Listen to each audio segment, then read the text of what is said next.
Alors il y a un enseignement de nos sages qui est très connu, qui dit « Ish veisha zachu » si l'homme et la femme ont mérité, eh bien Shrina, la présence divine, réside parmi eux. D'accord? Donc le couple, s'il atteint un niveau d'harmonie absolue sur le plan psychique, mental, spirituel, physique, il a 100% d'harmonie, eh bien la présence divine, elle se pose. C'est la définition de l'harmonie selon nos sages. On va mettre les pieds sur terre, ici, parce qu'on va être au point de départ de ce travail, hein, ce travail grandiose qui vise l'harmonie. Avec quoi ça démarre? Alors, pour répondre à cette question, je vais vous expliquer avec quoi ça ne démarre pas. D'accord? En fait, bien avant la manière dont on se parle entre nous, les maris et les femmes, ou dont on parle à nos enfants aussi, hein, il y a aussi ce qu'on pense de chacun d'entre nous. C'est la petite idée qu'on a sur l'autre. Et en fait, cette idée, c'est une idée qu'il faut apprendre à rendre aussi positive.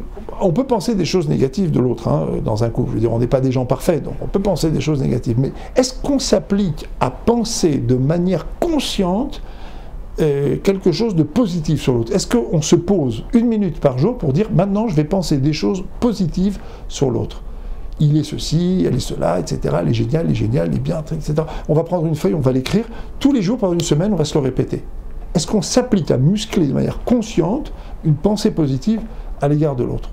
C'est un travail à faire. Ça, c'est le début de l'harmonie. Et quand on ne le fait pas, c'est comme ça que finalement on s'interdit d'y arriver. Pourquoi? Parce que finalement, l'harmonie, c'est l'harmonie des contraires. C'est l'harmonie de deux personnes qui sont complètement différentes. Or, pour que ces personnes puissent arriver à s'harmoniser, il ne faut pas seulement qu'elles arrivent à aller l'un vers l'autre, il faut aussi qu'elles arrivent à penser des choses positives de l'autre, en dépit de ce qu'on peut penser de négatif sur l'autre. C'est là que ça démarre. En fait, c'est un peu dans la légitimité qu'on donne à l'autre.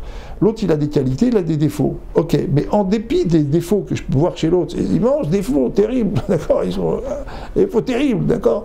Je vais regarder ses grandes qualités. Et je vais les conscientiser.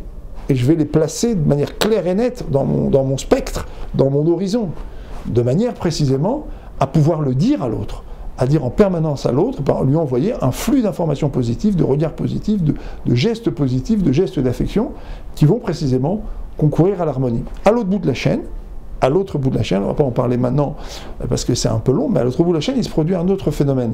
C'est qu'en fait, quand on a cultivé les éléments positifs de notre personnalité et on a cultivé un regard positif sur l'autre, en fait, ce qui se passe, c'est que s'établit une communication non verbale entre le mari et la femme, qui est une communication qui plane sur eux et qui, en quelque sorte, leur permet même de gérer parfois les phases de conflit. C'est-à-dire qu'il y a tellement d'entente, il y a un tel désir de regarder l'autre positivement, qu'en fait, même dans les périodes où ça va pas trop bien marcher, on va être capable de gérer les conflits en basse tension et de dire ce qu'on a à dire très calmement et très positivement et de sortir très vite des conflits. Voilà mes chers amis, alors je nous souhaite à toutes et à tous d'être capables de faire ce petit chemin et dans le cas où on éprouve quelques difficultés en cours de route et où ça dégénère, il ne faut pas hésiter à consulter, à réfléchir sur le sujet.